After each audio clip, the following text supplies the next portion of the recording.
जैन धर्म के 24वें तीर्थंकर की जयंती पूरी श्रद्धा व उल्लास और आध्यात्मिक ऊर्जा के साथ मनाई गई। राजधानी के विभिन्न जैन मंदिरों में सुबह से ही भक्तों का सैलाब उमड़ा व जहां भक्ति और उत्सव का अद्भुत संगम देखने को मिला।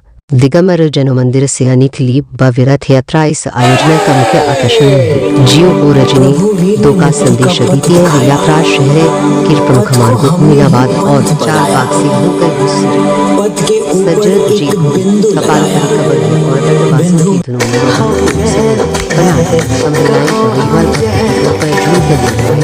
अजीत से पूरे शहर में उत्साह का वातावरण बना दिया। जैन समाज का 125वां यहाँ पे हो रहा है और खासकर क्योंकि जैन समाज से आप जुड़े हुए हैं, आज यहाँ पे एक गाना बजना था जिसमें जैन समाज को लेकर जो भ्रांतियां जो अलग अलग पंथ पड़ गए हैं, इसको लेकर किस तरह से आप देखते हैं? देखिए, जब कुनवा बड़ा हो जाता है तो उसमें युगों ने कहा है कि अध्यक्ष सुनैना और अक्षय महाजनी की सक्रिय भागीदारी ने आयोजन को और भव्य बनाया। सुबह खना मंगला आरती और वैदिक मंत्रोच्चारण के साथ कार्यक्रम की शुरुआत हुई। पहले तीर्थंकर धरती के प्रथम राजा भगवान आदिनाथ ने इसका पंथ चलाया। जैन एक धर्म आत्मसिद्धि का धर्म है। ये कोई ऐसा नहीं है कि किसी विशेष पंथ के लिए, विशेष समुदाय के लिए बनाया गया हो। मैं आपको बताऊं, आज पूरे देश में इस महावीर जयंती की धूम है।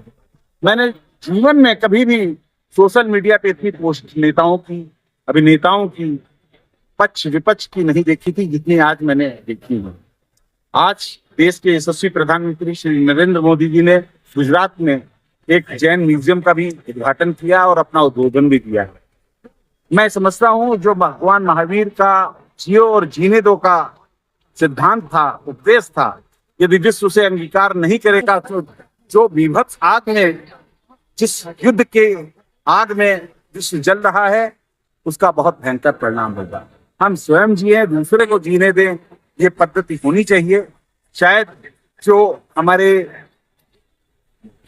विश्व विजेता बनने की ख्वाहिश है वो कहीं दुर्लित होती है, लेकिन ये तय है सिकंदर खाली हाथ आया था और गया भी खाली हाथ। अतः महावीर भगवान के उन सिद्धांतों को यदि हम नहीं अपने जीवन में अंगीकार कर पाए कि जियो और जीने दो, तो हम फिर किस बात के जैन और किस बात की हमारी जैनत्व। तो हम सभी आपके चैनल के माध्यम से अपील करेंगे कि खुद भी जिए, दूसरे को भी जीने दें। ऐसा अपने जीवन में अनुसरण। सर, आज जितने भी आज प्रोग्राम में लोग आए थे, कहाँ कहाँ और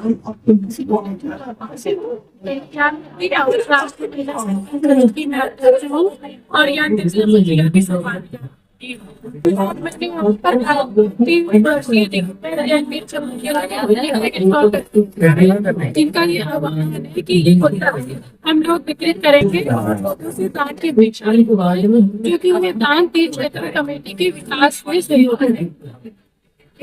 इस संस्था को आप कब से चला रहे हैं और आगे क्या करना? 25 वर्ष पुरानी संस्था है।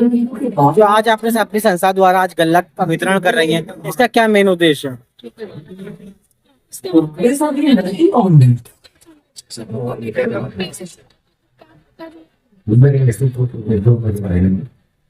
इसमें सहयोग और जो पैसे जो चंदा इकट्ठा विकास हमारे वहाँ महावीर भगवान का महावीर जयंती के उपलक्ष्य में कार्यक्रम हो रहा है। कल से बहुत कार्यक्रम हो रहे हैं। कल भी मंदिर में हमारे भजन और शाम को नाट्य प्रतियोगिता बच्चों ने करी, कव्वाली का प्रोग्राम किया, महिलाओं ने बढ़ चढ़ के हिस्सा लिया। आज सवेरे से हम प्रभात फेरी निकाली, लोगों को ले जाके शुरू में चौक के मान वाली गली, वाली गली, पुरानी टोला घूमते हुए फिर मंदिर पहुंचे। उसके बाद हम लोगों ने भगवान का समोसरण पालना, मतलब उसके भगवान का अभिषेक, पूजन पाठ किया। संगीत में सब कार्यक्रम हुए। लोग बाग काफ़ी पालना भगवान का चांदी का पालने में भगवान को झुलाया। भगवान को झुलाने के अंदर उसकी बहुत लोगों ने सराहना की, सबने झुलाया। उसके बाद अल्पाहार हुआ। अब शाम का कार्यक्रम यहाँ हो रहा है, वो भी बड़ा अच्छा है कार्यक्रम। महावीर पार्क, जो इसका नाम महावीर पार्क रखा गया, नगर निगम ने इस पार्क को बनाया है, यहाँ हर साल कार्यक्रम होता है, वो भी बहुत अच्छा कार्यक्रम होता है। आज संगीत नाटक वालों ने भी बड़ा अच्छा प्रस्तुति करी, हमारे समाज के बच्चों ने बहुत अच्छी प्रस्तुति करी, हम लोग उससे बहुत खुश हैं और आगे भी हम लोग ऐसे इससे भी अच्छे कार्यक्रम देते रहेंगे। सर, जिस तरीके से आप बहुत से जैन धर्मों में जैन समाज के जो कार्यक्रम होते हैं तो उसमें आप बहुत पाबंदी के साथ टाइम टू टाइम पहुंचते हैं, फिर आप अपना भी कार्यक्रम करते हैं, तो किस तरीके से दूसरों के भी कार्यक्रम, अपने भी कार्यक्रम, किस तरीके से मैनेज करते हो? लेकिन जब कोई समाज में कोई भी पद या प्रतिष्ठा होती है तो उसके अंदर समय को निकालना पड़ता है, चाहे भी जैसे भी निकालो, और अगर कहीं नहीं पहुँचते हैं तो हम पिछड़ नहीं जाते। हम सुबह मॉर्निंग वॉक एसोसिएशन के प्रेसिडेंट हैं, मॉर्निंग वॉक भी जाते हैं, वहाँ भी सब लोगों से भजन संध्या होती है, कार्यक्रम करते हैं।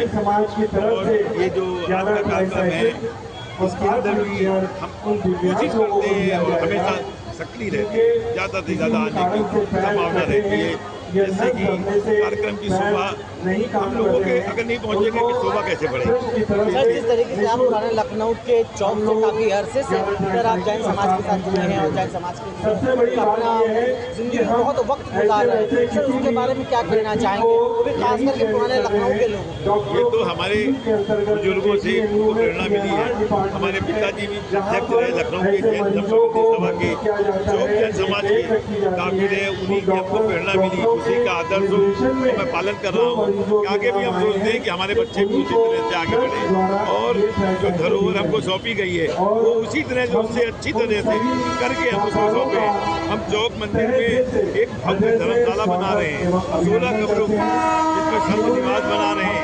लोग बाग आए, बहुत जल्दी तैयार हो जाएगी। आगामी दिनों में विश्व सागर महाराज का चौमासा हम लोग सोच रहे हैं कि लखनऊ और उसके लिए सोच रहे हैं। और मैं चौक समाज की तरफ से भी महाराज जी को भी आग्रह कर रहा हूँ ज़्यादा से ज़्यादा समय हमारे को देने की कृपा।